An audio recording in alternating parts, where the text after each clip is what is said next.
Kaip CPO LT elektroninėme kataloge užsakyti statybos rangos darbai su projektavimu modulio darbus. Pirmiausia, prisijunkite prie sistemos. Atkreipiame dėmesį, kad katalogu gali naudotis tik registruotos CPO LT elektroninėje sistemoje perkančiosios organizacijos. CPO LT elektroninėme kataloge paspauskite nuorodą prisijungti. Įveskite naudotojo elektroninio pašto adresą. Spauskite nuorodą toliau. Lange organizaciją matysite savo įstaigos pavadinimą arba kelis pavadinimus, jei atstovaujate keletui organizacijų. Pažymėkite tą, kuriai vykdysite pirkimą. Spauskite nuorodą toliau. Įveskite savo slaptažodį. Spauskite nuorodą gerai. Norėdami formuoti pirkimo užsakymą, spauskite nuorodą katalogas. Pasirinkite jums reikalingų prekių grupę. Paspauskite nuorodą statybos rangos darbai su projektavimu. Pasirinkite tiekėjų grupę pagal darbų vertę.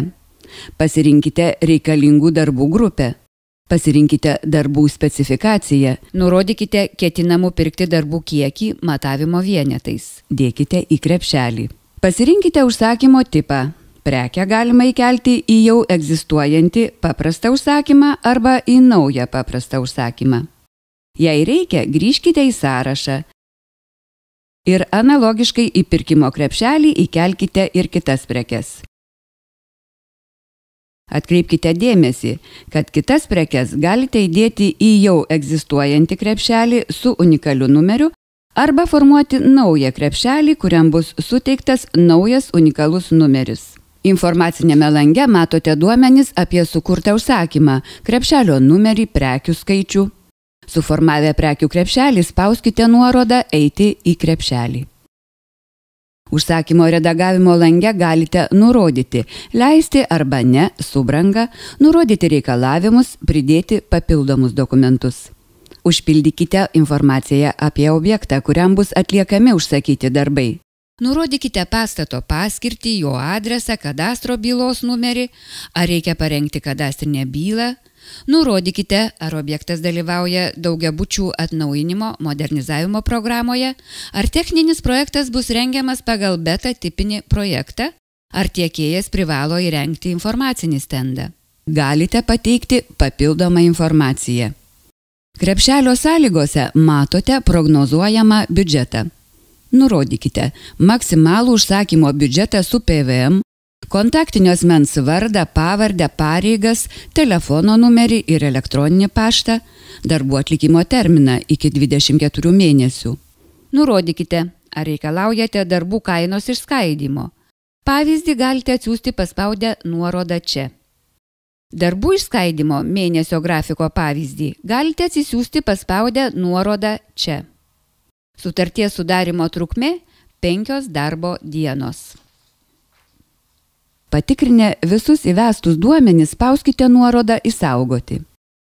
Jeigu neužpildysite visus privalomus laukus, sistema parodys, kuriame lauke yra klaida. Įveskite reikalaujamus duomenis ir spauskite nuorodą Išsaugoti. Atkreipkite dėmesį, kol nepateikėte užsakymo pirkimo konkursui, jo būsena yra redaguojama ir galite keisti visus nustatymus. Užsakymo krepšelio būsena redaguojama gali būti neribotą laiką.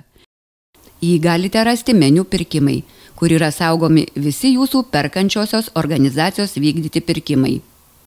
Konkursui suformuotą užsakymų krepšelį galite pateikti nuorodoje Veiksmai, paspaudę redagavimo simbolį. Spauskite nuorodą Pateikti konkursui. Užsakymas patvirtintas. Informacinėje sistemoje matote konkurso paskelbimo datą, laiką. Iki šios datos galite atšaukti patvirtinimą ir sugrąžinti užsakymą į redagavimo būseną. Jei norite nutraukti užsakymą po konkurso paskelbimo datos, spauskite nuorodą Siųsti prašymą nutraukti konkursą. Nurodykite konkurso nutraukimo priežastis.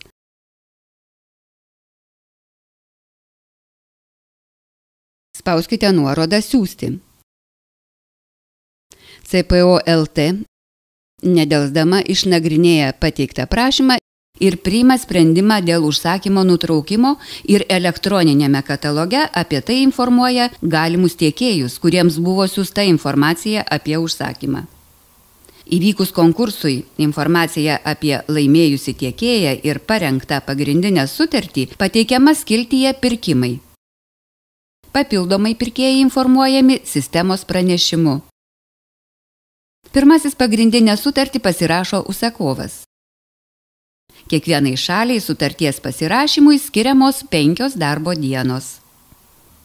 Jeigu sužinote, kad tiekėjas atsisako sudaryti pagrindinę sutartį, praneškite CPO LT, spausdami nuorodą pranešti apie tiekėjo atsisakymą sudaryti pagrindinę sutartį.